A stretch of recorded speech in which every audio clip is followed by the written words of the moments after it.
Good morning everyone, welcome to SG Edu current affair. SG Edu current affair में आप सबका स्वागत है। फ्रेंड्स, आज है 26 सितंबर और 26 सितंबर के जितने भी इंपॉर्टेंट करंट अफेयर बन सकते हैं उसको हम लोग एमसीक्यू के रूप में देखने का प्रयास करेंगे। आइए शुरू करते हैं।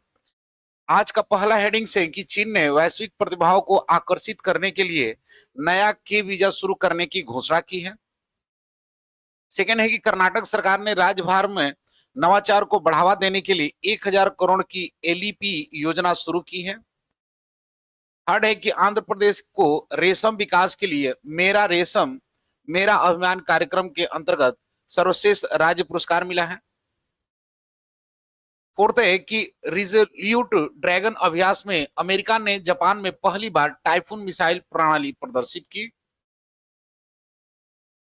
फिफ्थ है कि दिल्ली के आईजीएनसीए में 25 सितंबर से नई नदी उत्सव का 6वां संस्करण शुरू किया गया। सिक्स है कि भारत ब्रिटेन मुक्त व्यापार समझौते के लिए पीयूष गोयल को मिला लिविंग ब्रिज पुरस्कार। सेवेंथ है कि 28वीं राष्ट्रीय ई शासन सम्मेलन 2025 विशाखापट्टनम में शुरू। एट्थ है कि किरण देसाई की किताब the loneliness of Sonia and Sunny को बुकर प्राइज 2025 के लिए शॉर्टलिस्ट किया गया।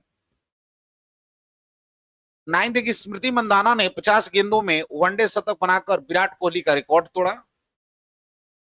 और 10th है कि अंत्योदय दिवस 2025 25 सितंबर को पंडित दीनदयाल उपाध्याय की जयंती पर मनाया गया। फ्रेंड्स, आज का कोटेशन है, उन लोगों के लिए करो जो तुम्हें हारते हुए देखना चाहते हैं, यानी do it for the peoples who want to see you fail.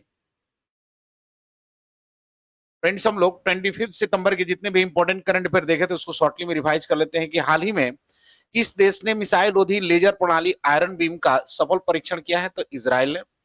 Hurun India wealth report 2025 के अनुसार किस राज्य में सबसे अधिक करोड़पति हैं? तो महाराष्ट्र में।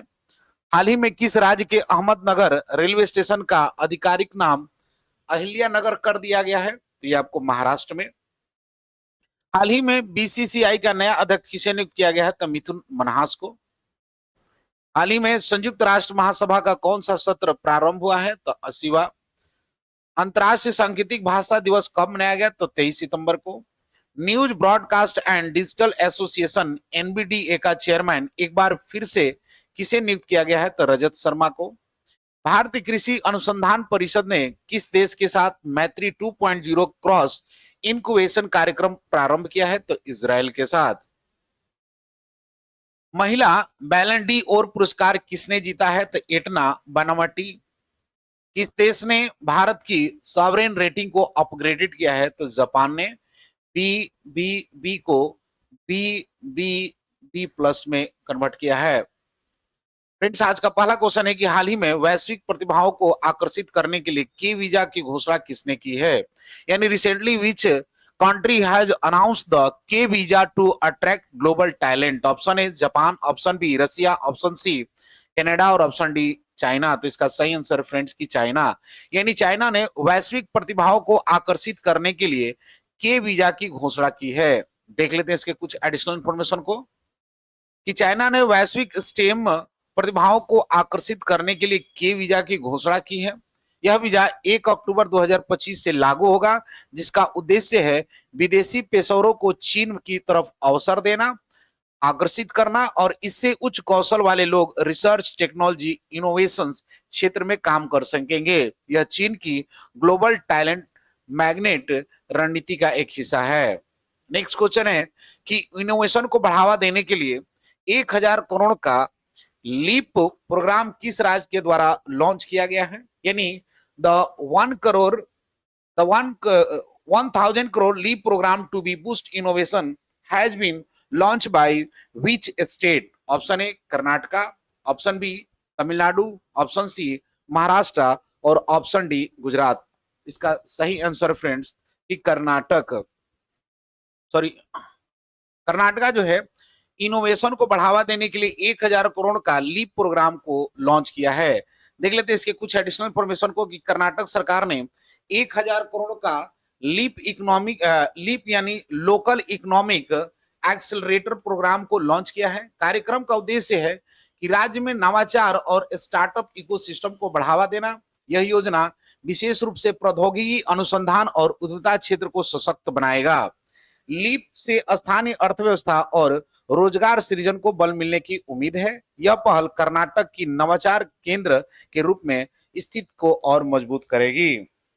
नेक्स्ट क्वेश्चन है कि किस राज्य की रेशम विकास के लिए सर्वश्रेष्ठ राज्य पुरस्कार दिया गया है, यानी which of the following state has been given the best state award for the skill development. Option A Kerala, option B Bihar, option C Tamil Nadu और ऑप्शन डी आंध्र प्रदेश। तो इसका सही आंसर फ्रेंड्स की तमिलनाडु, यानी तमिलनाडु को रेशम विकास के लिए सर्वश्रेष्ठ राज्य पुरस्कार, सॉरी आंध्र प्रदेश को रेशम विकास के लिए सर्वश्रेष्ठ राज्य पुरस्कार दिया गया है। देख लेते हैं इसके कुछ एडिशनल इन्फॉर्मेशन को कि आंध्र प्रदेश को रेशम विकास यानी सिल्क डेवलपमेंट में सर्वश्रेष्ठ प्रदर्शन के लिए बेस्ट स्टेट अवार्ड दिया गया है। यह पुरस्कार केंद्रीय रेशम बोर्ड द्वारा प्रदान किया गया। कार्यक्रम का नाम मेरा रेशम मेरा अभिमान है।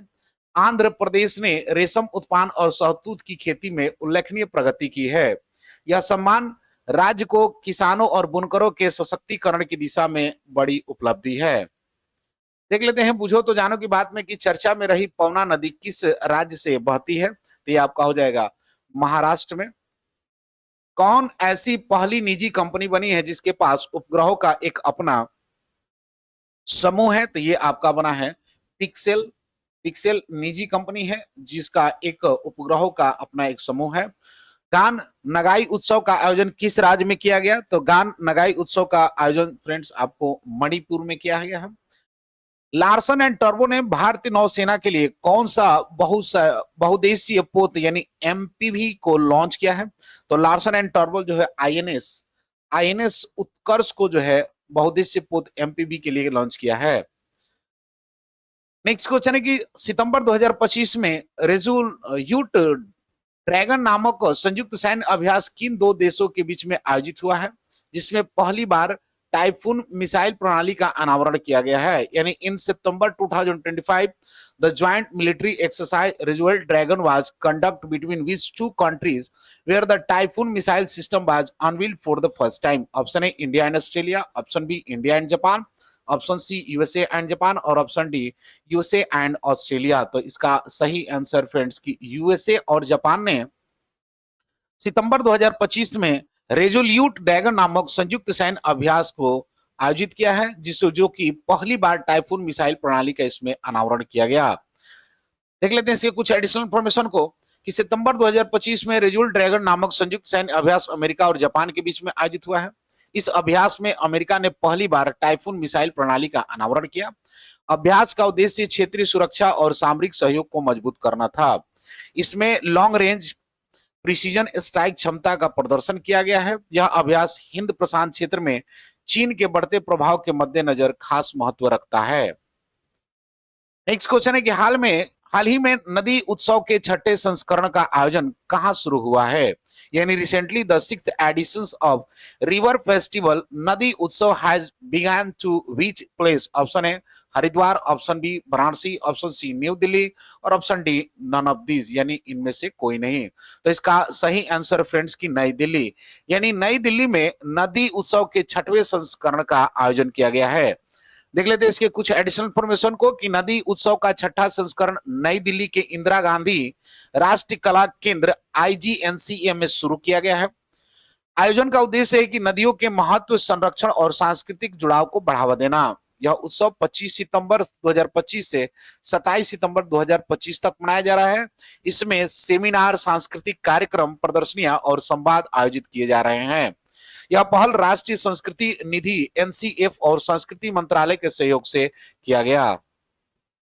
देख लेते हैं बुझो तो जानो की बात में कि पूर्वी भारत की पहली खगोलीय वेधशाला का उद्घाटन कहां पर किया गया। तो इसका सही आंसर है फ्रेंड्स कि पूर्वी जो आपको भारतीय खगोलीय वेधशाला का उद्घाटन जो है आपको किया गया है पश्चिम बंगाल में। फ्यूचर मिनरल्स फोरम 2025 कहां पर शुरू किया गया है, तो फ्यूचर फोरम जो है आपको जो है रियाद में शुरू किया गया है। नव भारत साक्षरता कार्यक्रम उल्लास के तहत कौन सा केंद्र शासित प्रदेश पहली पूर्ण साक्षर प्रशासनिक इकाई बन गया है तो ये आपको लद्दाख बन गया है। अंतरिक्ष में मानव रहित डॉकिंग हासिल करने वाला चौथा देश कौन सा बन गया है तो ये आपको भारत बन गया है। नेक्स्ट क्वेश्चन है कि हाल ही में भारत ब्रिटेन मुक्त व्यापार समझौते के लिए लिविंग ब्रिज पुरस्कार से किसे सम्मानित किया गया है, यानी who has been honoured with the living bridge awards for the India UK free trade agreement. Option A Narendra Modi, option B Keir Starmer, option C Piyush Goyal और ऑप्शन डी रिचल रेव्स। तो इसका सही आंसर फिर कि केर स्टीमर को जो है भारत और ब्रिटेन मुक्त व्यापार समझौते के लिए लिविंग ब्रिज पुरस्कार से सम्मानित किया गया। देख लेते हैं इसके कुछ एडिशनल इंफॉर्मेशन को कि ब्रिटेन के प्रधानमंत्री कीर स्टारमर को लिविंग ब्रिज पुरस्कार से सम्मानित किया गया है। यह सम्मान उन्हें भारत ब्रिटेन मुक्त व्यापार समझौते को अंतिम रूप देने में उनकी भूमिका के लिए मिला है। यह पुरस्कार भारत और ब्रिटेन के बीच संबंधों और सहयोग को मजबूत करने का प्रतीक है। लिविंग ब्रिज पहल का उद्देश्य दोनों देशों के बीच व्यापार, संस्कृति, लोगों के जुड़ाव को बढ़ावा देना है। यह सम्मान भारत ब्रिटेन संबंधों के नए युग की शुरुआत दर्शाता है। नेक्स्ट क्वेश्चन है कि ई गवर्नेंस पर 28वां राष्ट्रीय सम्मेलन एनसीईजी 2025 किस शहर में आयोजित हुआ है, यानी in which city has the 28th national conference of the e governance held. Option A Hyderabad, option B Bengaluru, option C Chennai और ऑप्शन डी विशाखापट्टनम। तो इसका सही आंसर फ्रेंड्स कि विशाखापट्टनम में ई गवर्नेंस पर 28वां राष्ट्रीय सम्मेलन का आयोजन किया गया है। देख लेते हैं इसके कुछ एडिशनल इंफॉर्मेशन को कि 28वां राष्ट्रीय ई गवर्नेंस सम्मेलन 2025 विशाखापट्टनम आंध्र प्रदेश में आयोजित किया गया है। आयोजन प्रशासनिक सुधार एवं लोक शिकायत विभाग DAR, PG और इलेक्ट्रॉनिक्स एवं IT मंत्रालय ने किया है। इसका थीम जो है वो है आपका आत्मनिर्भर भारत के लिए डिजिटल शासन। मुख्य विषय की बात करें तो AI, साइबर सुरक्षा, डिजिटल सार्वजनिक सेवा और नागरिक केंद्रित शासन है। सम्मेलन में राष्ट्रीय ई गवर्नेंस पुरस्कार 2025 विभिन्न राज्यों व संगठन को प्रदान किए गए हैं। देख लेते हैं पूछो तो जानो की बात में कि CII के पूर्व महानिदेशक तरुण दास को किस देश के मानद नागरिक पुरस्कार से सम्मानित किया गया है। तो आपको ये सिंगापुर के देश के द्वारा सम्मानित किया गया है। तिरुवल्लुवर दिवस कहां पर मनाया गया है तो आपको तमिलनाडु में बनाया गया है। भारत ने ब्रह्मोस सुपर क्रूज मिसाइल के निर्यात के लिए किस देश के साथ डील किया है तो ये आपको इंडोनेशिया के साथ डील किया है। एक प्लेट एक थैला अभियान कहां शुरू हुआ है तो ये आपको प्रयागराज में शुरू किया गया है।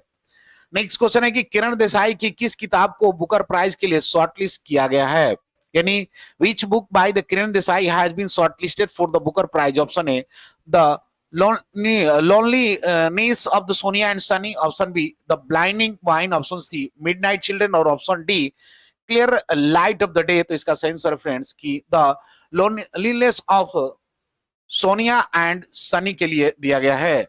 देख लेते हैं इसके कुछ एडिशनल इंफॉर्मेशन को कि शॉर्टलिस्ट यानी बुकर प्राइज 2025 को अंतिम सूची में शामिल किया गया है। सोनिया एंड सनी को भारत अमेरिकी प्रवास कहानी, जीवन और पहचान की खोज है। इसकी जो शैली है वो सामाजिक यथार्थवाद और जादू यथार्थवाद का मिश्रण है।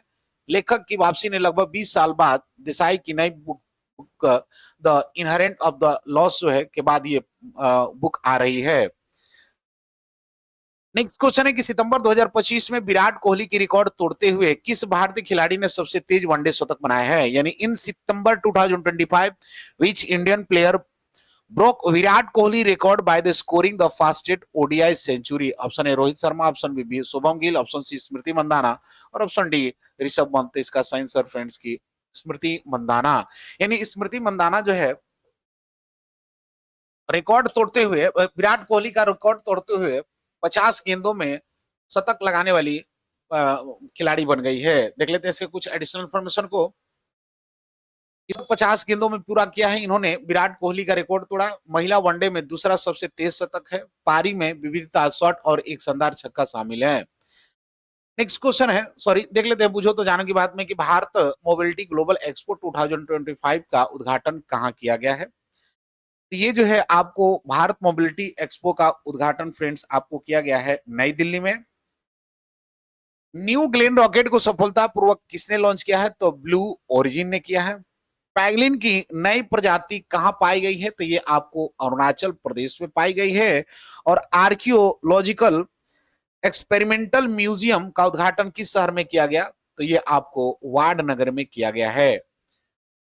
नेक्स्ट क्वेश्चन है और आज का अंतिम क्वेश्चन है कि हाल ही में अंत्योदय दिवस कब मनाया गया, यानी recently on which date was Antyodaya Diwas observe. Option A 24 September, option B 25 September, option C 23 September और option D none of this. इसका सही आंसर फ्रेंड्स की 25 सितंबर, इन्हें 25 सितंबर को अंत्योदय दिवस मनाया गया है। देख लेते हैं इसके कुछ एडिशनल इन्फॉर्मेशन को कि पंडित दीनदयाल की उपाध्याय की जयंती पर ये अंत्योदय दिवस मनाया जाता है। समाज की अंतिम व्यक्ति का उद्यान, प्रधानमंत्री नरेंद्र मोदी ने श्रद्धांजलि अर्पित की और समावेशी विकास पर जोर दिया गया। पुष्पांजलि अर्पित की और नई की गई और अधिकारिक उपस्थित रहे। सरकारी कल्याणकारी योजना और अंतिम व्यक्ति तक लाभ पहुंचने के प्रयासों को प्रोत्साहित किया गया है। फ्रेंड्स, आज जितने भी हम लोग इंपोर्टेंट करंट अफेयर देखा उसको शॉर्टली में रिवाइज कर लेते हैं कि हाल ही में वैश्विक प्रतिभाओं को आकर्षित करने के लिए के वीजा की घोषणा किसने की है? ये आपको चाइना ने। इनोवेशंस को बढ़ावा देने के लिए 1000 करोड़ की एलईपी प्रोग्राम किस राज्य के द्वारा लॉन्च की गए? तो कर्नाटक के द्वारा। किस राज्य के रेशम विकास के लिए सर्वश्रेष्ठ राज्य पुरस्कार दिया गया? तो आंध्र प्रदेश को। सितंबर 2025 में रेजुएल ड्रैगन नामक संयुक्त सैन्य अभ्यास किन दो देशों के बीच में हुआ जिसमें पहली बार टाइफून मिसाइल प्रणाली का अनावरण किया गया? तो सॉरी, यहाँ पर इंडिया नहीं होगा, ये यूएसए और जापान के बीच में। हाल ही में नदी उत्सव के छठे संस्करण का आयोजन कहां पर हुआ है? तो ये आपको नई दिल्ली में हुआ है। हाल ही में भारत ब्रिटेन मुक्त व्यापार समझौते के लिए लिविंग ब्रिज पुरस्कार से किसे सम्मानित किया गया है? तो कैर स्टीमर को। ई गवर्नेंस पर 28वां राष्ट्रीय सम्मेलन किस शहर में आयोजित किया गया? तो विशाखापट्टनम में। किरण देसाई की किस किताब को बुकर प्राइज के लिए शॉर्ट लिस्ट किया गया है? तो ये आपको होगा लोनलीएस्ट सोनिया एंड सुमन के लिए। सितंबर 2025 में विराट कोहली रिकॉर्ड तोड़ते हुए किस भारतीय खिलाड़ी ने सबसे तेज वनडे शतक बनाया? तो स्मृति मंदाना ने। और हाल ही में अंत्योदय दिवस कब मनाया गया? तो 25 सितंबर को। फ्रेंड्स, लास्ट वीडियो को क्वेश्चन था कि हाल ही में संयुक्त राष्ट्र महासभा का कौन सा सत्र प्रारंभ हुआ है? तो इसका सही आंसर था option A 80वां।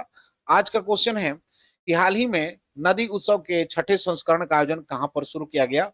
Option A Haridwar, option B Varanasi, option C New Delhi और option D none of this. Friends, इसका आंसर कमेंट बॉक्स में जरूर दें। मिलते हैं अगले वीडियो में, तब तक के लिए जय हिंद।